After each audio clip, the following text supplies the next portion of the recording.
Hello everyone, welcome to साब study point. और आज हम पढ़ेंगे क्लास 10 एनसीईआरटी चैप्टर 1 इंग्लिश का अ लेटर टू गॉड। तो चलिए देखते हैं क्या है ये चैप्टर में। तो ये तो फर्स्ट पेज है जिसमें कुछ काम का है नहीं। अब हम देखेंगे सेकंड पेज पर। तो यहाँ आपको एक इंडिया पोस्ट का मनी ऑर्डर दिया हुआ है जिसमें आप अगर मनी भेजते हो तो ऐसे आता है। और अगर तो ये पेज में पूरी तरीके से इसी का फ़ोटो है। थर्ड पेज देखें तो फिर उसमें है कुछ फिल इन द ब्लैंक्स वगैरह। और यहाँ से जो आपका चैप्टर स्टार्ट होता है। The house the only one in the entire valley sat on the crest of a low hill. From this height one could see the river and the field of ripe corn dotted with the flowers that always promised a good harvest. इसमें ये एक घर के बारे में आपको पहले बताया गया है कि वो जो एक वैली होता है उसमें वो एक इकलौता घर था। इंटायर वैली में, उस पूरे वैली में वो इकलौता घर था जो कि लो हिल पे था। यहाँ पर जो क्वेश्चन इस टाइप से ही आते हैं कि घर कहाँ पर था, तो क्रेस्ट ऑफ अ लो हिल में। तो from this height one could see, अब इस हाइट से वो जो रहता था वहाँ पर जो आदमी, वो पूरे रिवर को देख सकता था, अपने फील्ड को देख सकता था। और फील्ड क्या चीज़ का था? राइप कॉर्न का। उस फील्ड में फ्लावर्स भी थे जो कि हमेशा, मतलब वो जो इन्वायरमेंट था वो एक गुड हार्वेस्ट को प्रॉमिस करता था, गुड हार्वेस्ट को शो करता था वो इन्वायरमेंट। तो ये बताया गया है इसी दो लाइनों में। अब देखते हैं next. Throughout the morning Lencho who knew his fields intimately had done nothing else but see the sky towards the north east. अब इस कैरेक्टर को इंट्रोड्यूस किया गया है कि वो पूरे मॉर्निंग में लेंचो जो था अपने फील्ड को ही देखते रहता था, काफ़ी ध्यान से देखते रहता था कि स्काई के टुवर्ड्स की बारिश आए। वो अपनी बारिश को इमेजिन भी करता था कि अब आएगा तब आए, बट बारिश नहीं आया था काफ़ी दिन से। तो अब वो लाइन को दिखाया गया है। Now we are really going to get some water women, the women who was preparing supper जो है वो बना रही थी वो वुमेन। और वो वुमेन क्या कहती है? वो कहती है कि अब हमें वाटर मिलेगा, यानी कि अब बारिश होगा हमारे फील्ड में। Yes God willing. The older boys यानी कि लेंचो के जो बड़े बेटे थे वो फील्ड में काम कर रहे थे और छोटे वाले घर में खेल रहे थे। और उनकी मम्मी जो है डिनर के लिए बुलाती है। It was during the meal that just as Lencho had predicted big drops of rain, यानी लेंचो ने जैसा प्रेडिक्ट किया था रेन स्टार्ट हो गया। और नॉर्थ ईस्ट में ह्यूज क्लाउड्स आ रहे थे, अप्रोच कर रहे थे, एयर फ्रेश था, मतलब सब कुछ बढ़िया ही चल रहा था अभी तक। तो उसके बाद धीरे से क्या होता है कि ये देखिए यहाँ पर रेन ड्रॉप्स मतलब स्टार्ट हो गए। तो वो क्या था ना, उन लेंचो के लिए वो न्यू कॉइन्स की तरह थे वो रेन ड्रॉप्स। यहाँ वो भी किया गया है इस चीज़ को। और ये भी क्वेश्चन में काफ़ी ज़्यादा आता है कि रेन ड्रॉप्स को किस तरीके से रिप्रेजेंट किया गया था स्टोरी में।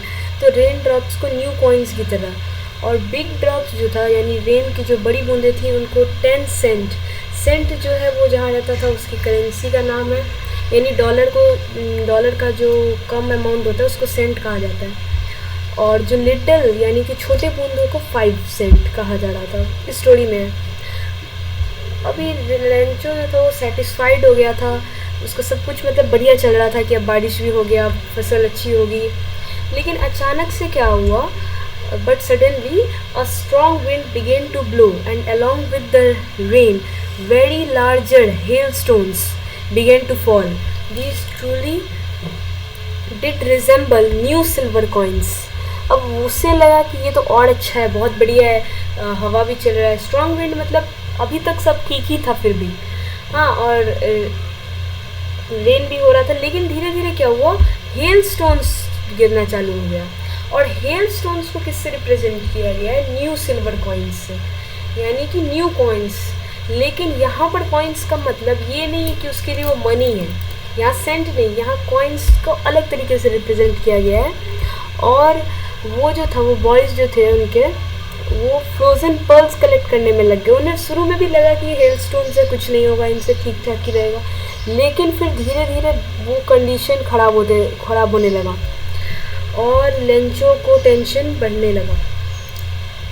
अभी थोड़ा देर हो गया, मतलब कुछ देर के लिए गिरता है हेलस्टोन्स तो सब ठीक है, लेकिन हेलस्टोन्स गिरना बंद ही नहीं हो रहा था। 1 आवर तक हो गया लेकिन हेलस्टोन्स गिरना बंद नहीं हुआ। अब धीरे धीरे क्या हुआ, सब तो घर के अंदर आ गए, लेकिन फील्ड जब वो पूरा हेलस्टोन्स गिरना बंद हो गया तो उन्होंने जाकर देखा तो फील्ड पूरी तरीके से वाइट हो गया था। और हेलस्टोन्स का कलर क्या होता है, वाइट होता है। तो मतलब क्या है इस वक्त पे कि पूरा फील्ड में हेलस्टोन्स भर गया था और ऐसा लग रहा था as it is covered with salt, यानी कि सॉल्ट से फिर यहाँ पर कंपेयर किया गया फील्ड को कि इतना हेलस्टोन्स गिरा कि वो फील्ड ही सॉल्ट से कवर्ड है, इस टाइप का लग रहा था। Not a leaf remained on the trees. अब उतने बड़े बड़े अगर हेलस्टोन्स गिरेंगे ट्रीज पे तो फिर तो ट्री बचेगा ही नहीं, तो लीफ कहाँ से। अब देखते हैं, the corn was totally destroyed, यानी वो कॉर्न का वो फसल उगा रहा था, ये मैंने आपको पहले ही बताया, तो वो कॉर्न भी सब पूरी तरीके से डिस्ट्रॉयड हो चुका था। The flowers were gone from the plants, Lencho soul was filled with sadness. अब लेंचो पूरी तरीके से सैडनेस से भर चुका था अपने फील्ड को देख कर। यहाँ देख सकते हो आप, एकदम से फील्ड ख़राब हो गया है। और वो जब बैठता है अपने बेटों के साथ तो उन्हें कहता है कि एक प्लेग ऑफ लोकस्ट, लोकस्ट या मीनिंग भी दिया हुआ है। लोकस्ट वो इंसेक्ट्स होते हैं जो फ्लाई करते हैं बिग स्वॉर्म्स, यानी कि ग्रुप्स में, और क्रॉप्स को डिस्ट्रॉय करते हैं। एक तरीके के इंसेक्ट्स होते हैं ये। प्लेग यानी कि उनका वो प्लेग ग्रुप को कहा गया है कि वो प्लेग ऑफ लोकस्ट्स। प्लेग बीमारी भी है, मतलब यहाँ सिग्निफाई किया गया है कि लोकस्ट्स अगर पूरी तरीके से भी वो फील्ड पे बैठ जाते तो भी वो फील्ड उतना बर्बाद नहीं होता। अब यहाँ पर है वो भी इससे कुछ ज़्यादा छोड़ देते हैं, यानी कि लोकस्ट भी इस फील्ड में कुछ छोड़ देते हैं। हेलस्टोन्स ने वहाँ पर कुछ भी नहीं, नथिंग, कुछ नहीं छोड़ा है। अब ये लेंचो कहता है कि इस साल, ये सारी बातें वो अपने बेटों के साथ कर रहे हैं कि इस साल हमें कोई भी कॉर्न नहीं है और ये नाइट बहुत सॉरोफुल है, सारा मेहनत हमारा बर्बाद गया है, अब हमारी मदद कौन करेगा। लेकिन लेंचो जो था ना, वो आंख बंद करके भगवान पर विश्वास करता था, मतलब वो भगवान को बहुत ज़्यादा मानता था। तो इसीलिए यहाँ पर कहा गया है, there was a single hope, help from God, don't be so upset even though this seems like a total loss, remember no dies of hunger. ये सारी बातें कौन कह रहा है, लेंचो कह रहा है। अभी लेंचो क्या करता है यहाँ पर, वो गॉड पे, जैसा कि मैंने आपको बताया कि बहुत ज़्यादा विश्वास करता था, तो वो लेंचो जो करता है ना, वो एक लेटर लिखता है गॉड को। और उससे पहले यहाँ पर है कि Lencho was an ox of a man. इस लाइन का ये मतलब है कि लेंचो, ऑक्स होता है ना, बैल जिसको कहते हैं, वो बहुत ज़्यादा खेत में काम करता है, ऑक्स। तो लेंचो को भी उसी तरीके से सिग्निफाई किया है कि लेंचो जो था बहुत मेहनती इंसान था। ऐसा नहीं कि काम नहीं करेंगे सिर्फ भगवान के भरोसे बैठेंगे, इस टाइप का वो बिल्कुल भी नहीं था। वो बहुत ज़्यादा मेहनती इंसान था। वो एनिमल की तरह यहाँ दिखाया गया है, एनिमल जिस तरीके से वर्क करते हैं उस टाइप से वो अपनी फील्ड पे मेहनत करता था। अब वो जो है वो लेटर लिखता है गॉड को और मेल के थ्रू से भेज देता है। मेल यानी ईमेल नहीं, वो पोस्ट ऑफिस के थ्रू से भेज देता है। अब वो लिखता है, इफ़ यू डोंट, अब वो लेटर में क्या लिखता है देखते हैं। He wrote, if you don't help me, my family and I will go hungry this year. I need 100 pesos in order to sow my field again and to live until the crop comes because the hailstorm अब यहाँ पे dot dot dot का मतलब है वो पूरी बातें वो लिख देता है कि हेलस्टॉर्म ने बर्बाद कर दिया सब कुछ, मेरे पास कुछ नहीं बचा है, ये सारी बातें वो लिखता है। अब वो ही wrote to God on the envelope, put the letter inside and still troubled went to town. अभी भी वो परेशान ही था। अब जो था ना, पोस्ट ऑफिस में उनका एक एम्प्लॉई आता है, वो देखता है, पोस्टमैन जो रहता है वो देखता है कि क्या लिखा है, मतलब क्या लिखा है नहीं, वो एड्रेस उसे समझ नहीं आ रहा था कि उस पर गॉड लिखा है तो एड्रेस क्या हो सकता है, अभी कहाँ पहुँचाएगा वो। तो पोस्ट ऑफिस जो था, पोस्ट मास्टर का भी यहाँ पर कैरेक्टर स्केच जो अगर पूछता है क्वेश्चन में तो यहाँ पर दिखाया गया। फैट एमिएबल, एमिएबल का मतलब होता है फ्रेंडली एंड प्लीजेंट इंसान था वो पोस्ट मास्टर। और वो मतलब सब तो पहले पूरी तरीके से हंसते हैं लेंचो पर कि क्या है, कैसा इंसान है, भगवान को लेटर लिख रहा है, गॉड को लेटर लिख रहा है। ठीक है, अभी इधर पे है but almost immediately turn serious. यहाँ सीरियस क्यों हो जाते हैं वो, लेंचो के परेशानियों को देख कर, लेंचो की मजबूरियों को देखकर वो जो है तुरंत से सीरियस हो जाते हैं कि मतलब इसे तो ज़रूरत है तभी ऐसा किया है।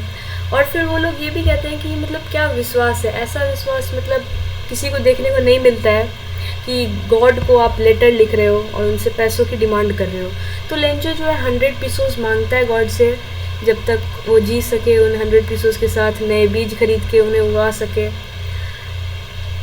अब लेकिन ये पोस्ट मास्टर लोग क्या करते हैं ना, मिलके अपने सैलरी में से कुछ कुछ पैसे डोनेट करके भी उनके पास 70 पीसोस रहते हैं, तो वो 70 पीसोस उन्हें भेज देते हैं। बट स्टिल 30 पीसोस का बंदोबस्त नहीं हो पाता है, तो वो 70 पीसोस को ही भेज देते हैं, लेंचो को रख देते हैं वो उसमें, ताकि लेंचो आके कलेक्ट कराए। जब लेंचो आता है तो वो उसे दे देते हैं और बोलते हैं ये, और जो है ना पोस्ट मास्टर उसे गॉड के नाम से साइन कर देता है कि लेंचो का भरोसा रहे अभी भी गॉड पर। तो लेंचो जब वो लेटर खोलता है तो वो काफ़ी ज़्यादा गुस्सा हो जाता है कि सिर्फ इसमें 70 क्यों है, मैंने तो भगवान से 100 मांगे थे। और उसे इतना विश्वास था भगवान पर कि उसे लगा कि भगवान ने मुझे 100 ही भेजे होंगे, लेकिन ये पोस्ट मास्टर लोगों ने, मेरे पोस्ट ऑफिस के एम्प्लॉयज़ ने मेरे पैसे चोरी कर लिए हैं। तो वो जो था, अभी पोस्ट ऑफिस के एम्प्लॉयज़ भी बहुत इंटरेस्टेड थे ये जानने के लिए कि लेंचो क्या लिखता है। तो अभी जब रिटर्न में लेंचो ने उनसे एक पेपर मांगा और वापस से लिखकर उन्हें रिटर्न किया, फिर से एक मेल डाला और उसमें ये लिखा था कि गॉड, आपसे जो मैंने मनी मांगा था वो मुझे पूरी तरीके से नहीं मिला, सिर्फ 70 पीसोस ही मेरे पास पहुँचे, लेकिन मुझे पूरा विश्वास है कि आपने 100 ही भेजे होंगे। बट प्लीज़ आप ये मेल के थ्रू मत भेजिए, डायरेक्ट मुझे भेज दीजिए, क्योंकि ये पोस्ट ऑफिस में जो एम्प्लॉयज़ है वो बंच ऑफ क्रूक्स है, यानी कि वो लोग चोर हैं। वो लोग मेरे पैसे रख लेते हैं और उनमें से कुछ पैसे रख कर मुझे बाकी दे देते हैं। तो ये जो स्टोरी था ये इतना ही था। इसमें आपको काफ़ी ज़्यादा इस टाइप का क्वेश्चन आता है कि लेंचो क्या ये लेंचो का कहना सही था, पोस्ट ऑफिस को बंच ऑफ क्रूक्स। तो इसमें तो यही होगा सीधा सा आंसर कि नहीं, ये कहना सही नहीं था। चलिए आज के लिए इतना ही, थैंक यू।